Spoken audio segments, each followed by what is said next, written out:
And that was the beginning of wide area gaming. Let's go. Because we would play games like Trade Wars. Now, do you remember something called FidoNet? I do not, but yeah, that's right. So the way that like the different BBSs would communicate, back then, we had long distance telephone charges, right? Right. Like, you got on the phone, if you called outside your local area, you were paying by the minute. So get off the phone, you're running up the phone bill, right? But in your local area, you could call unlimited. Yes. Right. And so you can get on, stay on the BBS all night. But there was no, if you wanted to talk to somebody in California, calling California was just prohibitively expensive. Yeah. So FidoNet was a network where the BBSs could communicate and transfer files from one to another with these overlapping local calling areas. Wow. So they would literally send a message from one, and then it would call the next one 30 miles down the road, which is a local call for that one, send the message, call the next one 30 miles down the road. So it was all local hops. Right.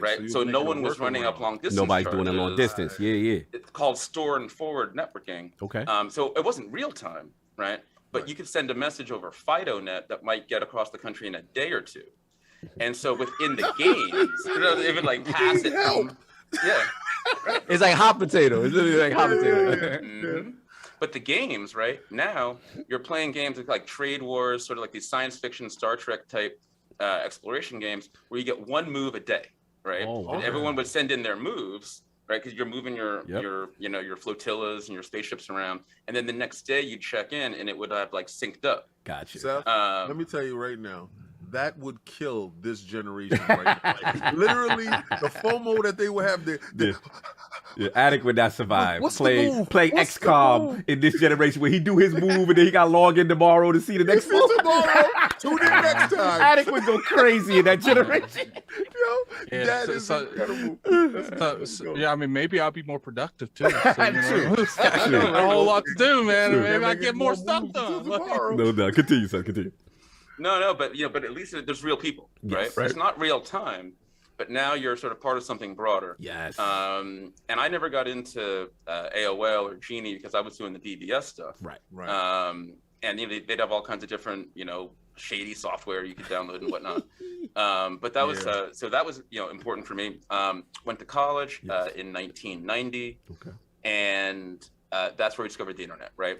Because back then, there was no graphic, there was no web, right? And the only way really to get on the internet was either to work in the military or to be at a university situation. Yeah. Correct. Where you could, so I showed up at college in Connecticut, and that my school had all these Unix mainframes and VMS. So you shout out the college in Connecticut? I got Connecticut peeps. That's all. I'll just, if you want to, if you. No, I went to Yale. Okay, cool.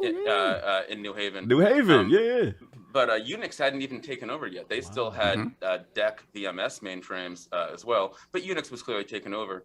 And so what you could do is they would let you have a phone line so you could dial in. I remember literally walking up to what we call Science Hill at Yale. Because they, it wasn't this new student orientation was there's the computer lab over there. Go print your papers over there. They weren't even trying to get the kids onto the text-based internet. Wow. And I remember literally walking up Science Hill to go to the computer science department just to ask them, hey, what do I need to do to dial in and get in on this?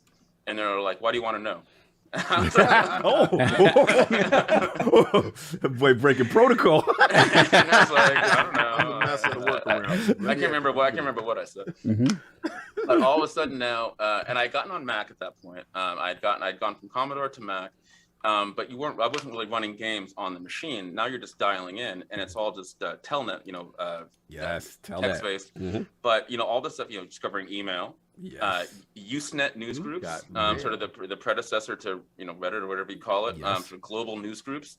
And I was always really into hippie music, so I was on the Grateful Dead news group as well as the gaming ones. But you could telnet right into another computer, and there was a group of games called MUDs. Multi-user dungeons, otherwise known as multiple undergraduate destroyers. And so, we had all grown up playing a certain type of game called, text adventures, right? Infocom games like, Adventure, Zork, where you type, go east, go north, attack dragon, whatever. But some of them, really detailed and whatnot, but they're all single player, right? Offline. And you start playing these games called MUDs. And so you telnet, I remember telling that into this computer in the Texas A&M University a game called Darker Realms. Okay. All right, these are text-based adventures, and you sort of log in, you make a character, and it says, you're in a church with a sword, get sword, go south, go east. And to me, it just looks like a normal single-player adventure. Right. I'm like, oh, it's bigger on another computer. And I remember, I'll never forget, probably one of the most important moments in my personal gaming history is I just started, you're sitting in a tavern, and you're just sort of like this, and you're sitting there, and all of a sudden it just pops up, a green elf enters the room. I said, what? But like in real time, you're just sitting there waiting. It says, the green elf enters the room. I go, and then it says, the green elf says, hi. What? And you're like, excuse me? What? And you're like, what? And it says, the green elf says, like, how you doing?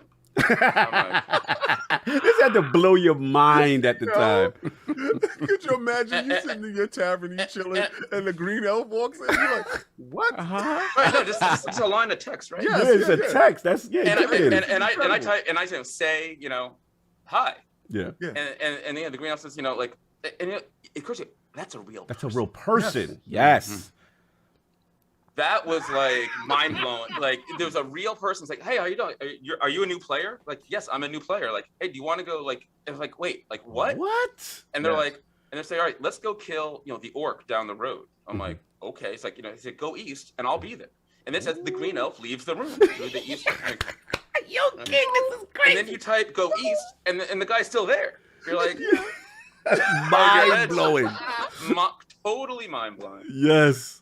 So long story short, my undergraduate career was not quite destroyed. I managed to get some work done. Super deep on these MMOs. I'm sorry, they weren't called MMOs. They were called MUDs, text-based. But here's the thing, right? It was all about the community of people. Yes. And there's two aspects I want to highlight. Number one was the way these games were set up was that once you got to like max level, you became what's called a wizard. Oh. And once you're a wizard, you could create new areas in the game yourself. Oh, wow. Once you reached max level, it would literally unlock a scripting language where you could start to create new areas in the game. Wow. So in my game, Darker Realms, there was like a Star Trek themed area and a Star Wars area and a Doctor Who area and a Lord of the Rings area and an Edgar Allan Poe area that had been coded by different players. Fire. So the game itself is constantly growing. It's almost like a Roblox type situation or a Manticore type situation. Yeah. The creative tools here, impressive. But the other side, that was just as important, once again, is about the community, right? You've got people from all over the country who are now playing, largely from academia, who are playing these multiplayer games, but like, there was no graphics on the internet. There was no way to send a picture. The bandwidth was so low, but people will find a way to connect, right? And so one of the things I wanted to show you was the Darker Realms yearbook. Oh, wow. And so what people would do is literally say, hey, here's an address, send in pictures of themselves, right? Like to a physical address where somebody who ran the game would then put the pictures together into a physical scrapbook with stories from the game and then mail back out to the players. That is so cool. And what that showed me was, there was no way to see it. That was the first time seeing pictures of the people you were playing with, right? You couldn't ever hear their voices. But people will find a way to make community through gaming, right? And look, and Darker Realms is still running. My character is still there. There were a number of Darker Realms, weddings and children and whatnot. But so that's my point, right? Is that it's all about, when we talk about, bringing the joy and community of gaming to everyone on the planet. We all saw it, in different ways, whether it's in the arcade, whether it's, through a yearbook.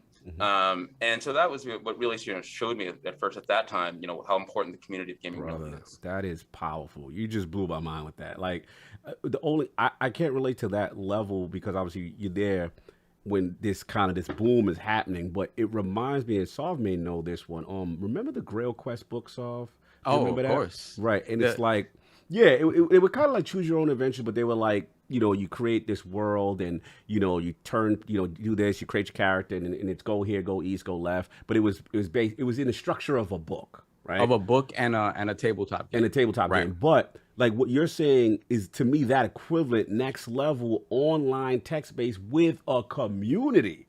Like that is mind blowing. So like you're saying, like I think that game touched Kojima as well because if you think about it, he was making a game in that manner. That was the original Strand game. Yeah, so you really got to think about it. Like everything has a genesis point, right? Yeah. Everything has a point of entry. Right.